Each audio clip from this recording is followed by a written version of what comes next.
Hello बच्चों। तो चलिए इस प्रश्न को पढ़ते हैं। समतल x plus 2y plus 2z बराबर 5 के लंबवत तथा बिंदुओं -1, 1, तथा 1, -1 से जाने वाले समतल की समीकरण है। तो यहाँ पर देखो हमें चारों विकल्पों में से सही विकल्प का चयन करना है। तो प्रश्न में आगे बढ़ने से पहले इस प्रश्न से संबंधित जो मुख्य अवधारणा है उसकी हम चर्चा कर लेते हैं। तो देखो मुख्य अवधारणा क्या हो जाएगी। देखो बिंदु बिंदु x1, y1, z1 से होकर होकर जाने वाले समतल का समीकरण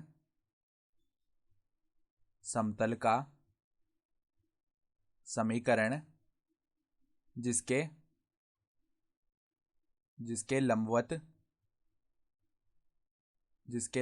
रेखा के दिक अनुपात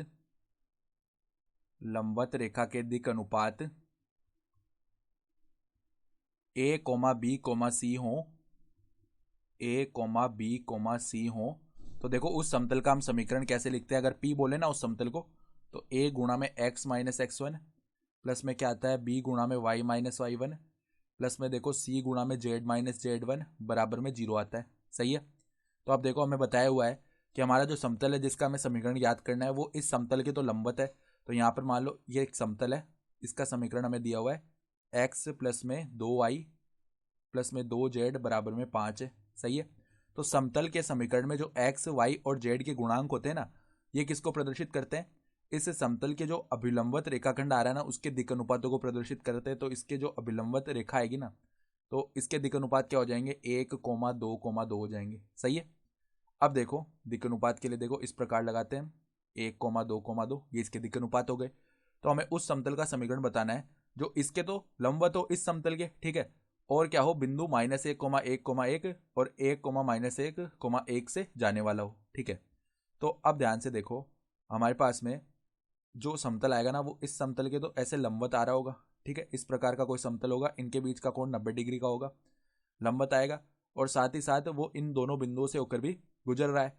तो हम क्या करेंगे, देखो अगर यहाँ पर ये इन दोनों बिंदुओं से होकर गुजर रहा है तो पहले तो हमें समतल का समीकरण याद करने के लिए कोई भी एक बिंदु चाहिए। तो बिंदु तो हमारे पास दो दो हैं। ठीक है। अब हमें जो इसके जो लंबवत रेखा रेखा आएगी समतल के, ठीक है, उसके दिक् अनुपात चाहिए। तो इसके लंबवत हम रेखा देखो कैसे निकाल सकते हैं। हमें पता है कि यहाँ पर देखो ये दो बिंदु आ रहे होंगे ए और यहाँ पर दूसरा बिंदु बी है। ठीक है।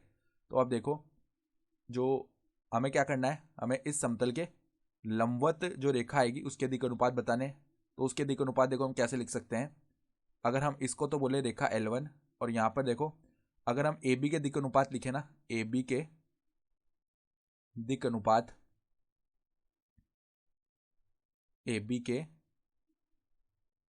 दिक् अनुपात देखो अगर हम लिखेंगे ना तो वो हमारे पास देखो किसके बराबर आ जाएंगे। अगर हम AB के दिक् अनुपात लिखने वाले हैं तो वो देखो हम कैसे लिख सकते हैं। यहाँ पर x2 माइनस x1 यानी एक माइनस में माइनस का एक क्या हो जाएगा 2, y2 माइनस y1 यानी -1 क्या हो गया माइनस का 2, फिर देखो 1 - 1 यानी कि 0, ये आ जाएंगे इसके दिक् अनुपात। अब देखो हमारे पास जो ये रेखा L1 है इसके दिक् अनुपात क्या है 1,2,2। तो अब जो हमारे पास जिस समतल का हमें समीकरण याद करना है उसके जो लंबवत रेखा आएगी, ठीक है, उसके दिक् अनुपात क्या होंगे वो निकालने के लिए देखो हम क्या करेंगे, जो ए बी सदिश है ना पहले वो लिखते हैं। तो ए बी सदिश देखो किस प्रकार का आएगा हमारा।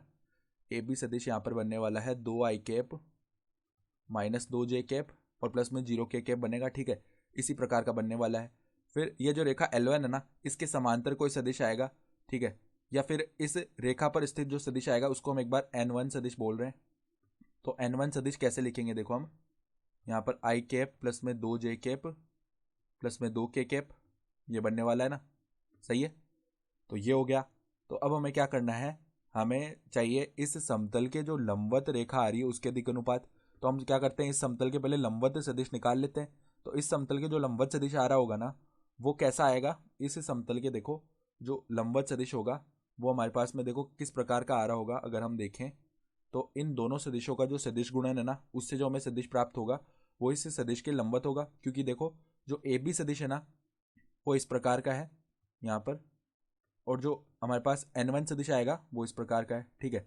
तो इन दोनों सदिशों का जब हम सदिश गुणा करेंगे ना तो हमें एक ऐसा सदिश प्राप्त होगा जो इस ए बी सदिश के भी लंबवत है और N1 सदिश के भी लंबवत है, दोनों के वो लंबवत आएगा।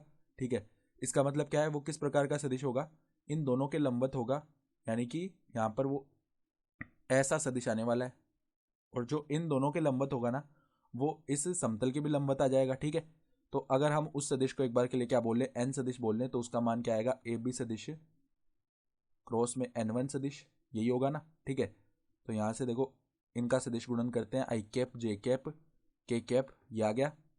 फिर देखो यहाँ पर क्या लिखा आएगा, 2 - 2 0, और तीसरी पंक्ति में आएगा 1,2,2। तो इनका सदिश गुणन कर लेते हैं, पहली पंक्ति के अनुदिश प्रसार करेंगे, आई कैप आएगा। फिर देखो यहाँ पर -4 आ जाएगा, सही है। फिर माइनस का जे कैप आएगा यहाँ पे लिखा हुआ, और 4 माइनस में 0 आएगा। फिर देखो प्लस में के कैप आएगा, और यहाँ पर हमारे पास 4 प्लस में 2 आ जाएगा। तो ये क्या आ गया, माइनस का 4 आई कैप, माइनस का 4 जे कैप, और प्लस का 6 के कैप। तो इसकी जो लंबवत रेखा आएगी ना समतल के, उसके दिक् अनुपात -4, -4, 6 हो जाएंगे। तो अगर हम किससे विभाजन कर लें, यहाँ पर 2 से विभाजन कर लें, तो -2, -2, 3 ऐसे लिख सकते हैं। ठीक है, तो अब देखो हमें समतल का समीकरण चाहिए, तो उस समतल का समीकरण क्या हो जाएगा, P बोल दें अगर उसे, -2 x माइनस में देखो कोई भी बिंदु उठा लो, जैसे कि ये ले लिया हमने -1,1,1, तो x माइनस में x1 का मान क्या है, -1 है, तो यहाँ पे प्लस का 1 आएगा। ठीक है, प्लस में देखो यहाँ पे प्लस नहीं, माइनस का 2 आएगा, फिर y - y1 यानी y - 1 हो गया।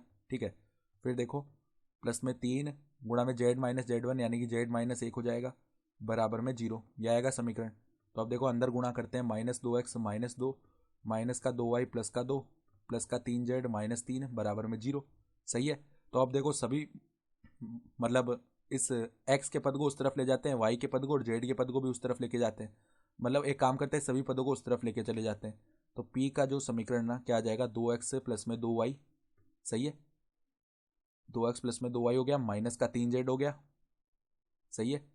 फिर देखो यहाँ पर अचर पद -2 प्लस का 2 ये 0 हो गया, तो उस तरफ केवल क्या आ जाएगा, प्लस का 3 आ जाएगा, बराबर में 0, यह आ गया हमारे अभिष्ट समतल का समीकरण। ठीक है, तो यहाँ से देखो अगर हम विकल्प देखें ना, तो हमारा जो विकल्प डी है, 2x plus 2y minus 3z plus 3 बराबर 0, ये सही विकल्प आ रहा है।